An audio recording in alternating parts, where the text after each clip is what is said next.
Bonjour à toutes et à tous et bienvenue pour ce premier reportage de Chronique 2022, le média 100% consacré à l'élection présidentielle de 2022 de Sciences Po TV. Aujourd'hui, nous allons vous emmener dans les coulisses, en quelque sorte, de l'engagement politique. Nous allons accompagner des jeunes responsables pour connaître leur quotidien militant, connaître leurs actions, pourquoi ils se sont impliqués dans la vie politique du pays, quel est leur parcours. À l'heure où la moitié des 18-35 ans comptent s'abstenir pour l'élection présidentielle de 2022, nous, Sciences Po TV, nous avons à cœur de sensibiliser à l'engagement citoyen et au vote. On se retrouve ici au Parc Chanot pour le grand meeting de Fabien Roussel. Nous allons interviewer de jeunes militants pour connaître leur engagement, pourquoi ils se sont engagés auprès de Fabien Roussel, quelle est leur vision de la politique française. Nous sommes à proximité du parc Vélodrome, on ne peut pas rêver meilleur cadre, c'est parti.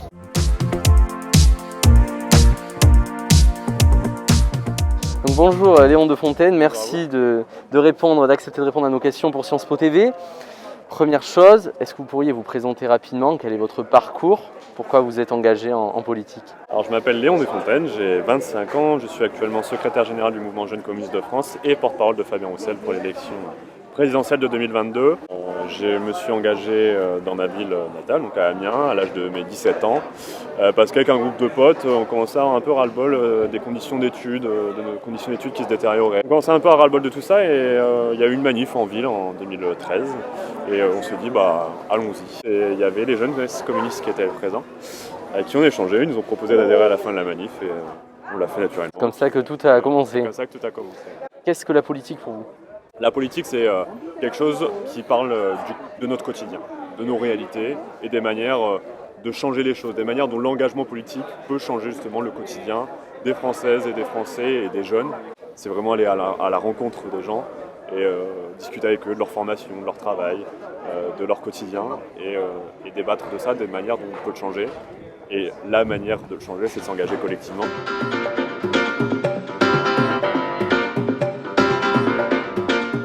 On a décidé d'axer notre reportage sur la jeunesse, sur l'engagement des jeunes.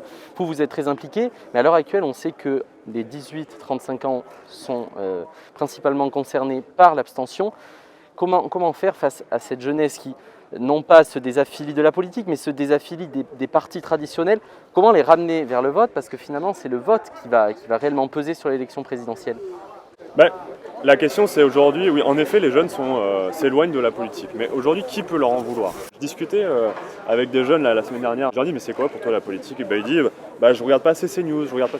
Mais je dis mais putain je comprends, en réalité il y a un réel décalage entre les besoins, les aspirations des jeunes et les débats politiques. Rallier les jeunes à la politique, c'est aussi pour parler d'écologie, parler de transport, parler d'éducation, parler santé. Il faut parler de choses qui concernent aussi la jeunesse. Pour réintéresser les jeunes à la politique, il faut leur parler de leur quotidien. Si on ne leur parle pas de leur quotidien, leur pouvoir d'achat au niveau des jeunes, au niveau de leurs études, on ne les réintéressera pas à la politique. Moi aujourd'hui je comprends cette abstention. Maintenant la question c'est comment, par contre, il y a une forme de résignation à l'abstention, une forme de désespoir qui est chez les jeunes en disant la politique elle ne parle pas de moi, elle ne me parle pas et donc tant pis, écoute je fais comme ça et j'essaie de m'engager à une petite échelle pour améliorer les choses.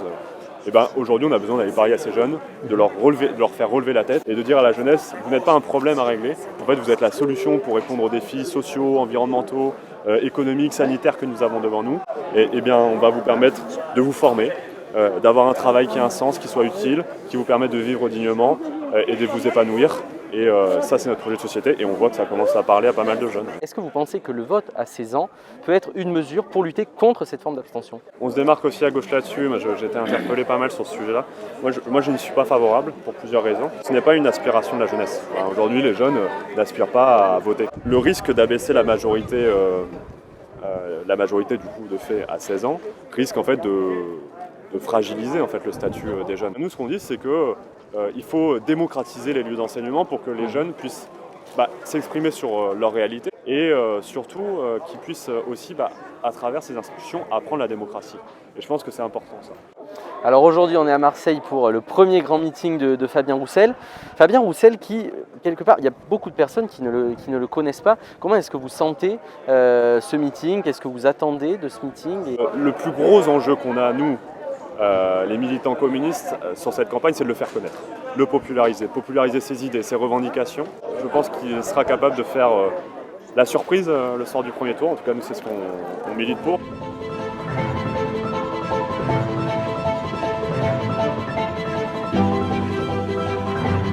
Je souhaite être un président de la République qui protégera les Français.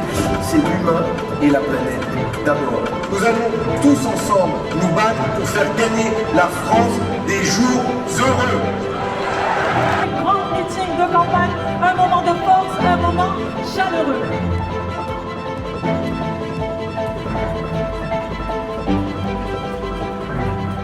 Notre projet, c'est aussi, et on le dit depuis le début de la campagne, de miser sur la jeunesse.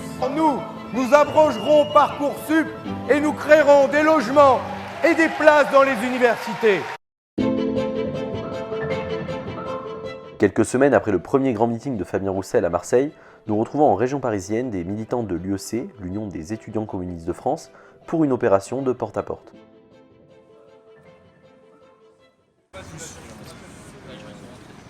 Enfin ouais, ça peut être équilibré entre les gens qui sont rentrés. Et puis, par contre, faut jamais que ça prenne le pas sur tout le reste. Quand on se bat pour un revenu étudiant, 850 € qui est donné à tous les étudiants et qui plus tard sera payé sous forme de cotisation sociale quand on travaille. Et donc on essaye un peu d'aller parler aux habitants du quartier. Il y a les présidentielles qui arrivent. On tente d'aller faire un peu le tour. Vous êtes inscrit sur la liste électorale ? Donc moi je m'appelle Valentin, j'ai 22 ans, du coup je suis étudiant à Sciences Po et je suis membre du coup de la JC, de la jeunesse communiste. Qu'est-ce que ça représente pour toi l'engagement politique ? Pour moi l'engagement politique c'est deux axes en fait, c'est à la fois effectivement ce que beaucoup de gens font, avoir des convictions, mais c'est aussi une dimension pratique, donc c'est là que l'engagement est important et donc c'est effectivement participer à des actions concrètes, à une organisation, être sur le terrain. Ça permet de parler à vraiment un panel de gens très différents, c'est assez intéressant, discuter vraiment avec des gens qui viennent de différentes régions, qui ont des problématiques différentes. Ça permet aussi de un peu sonder notre visibilité, l'image de notre mouvement, de notre candidat. Et c'est vrai que ce qui est intéressant, c'est que depuis la présidentielle, il y a quand même un peu plus de gens qui s'intéressent. Et donc ça, effectivement, ça permet aussi ça motive pas mal en vrai.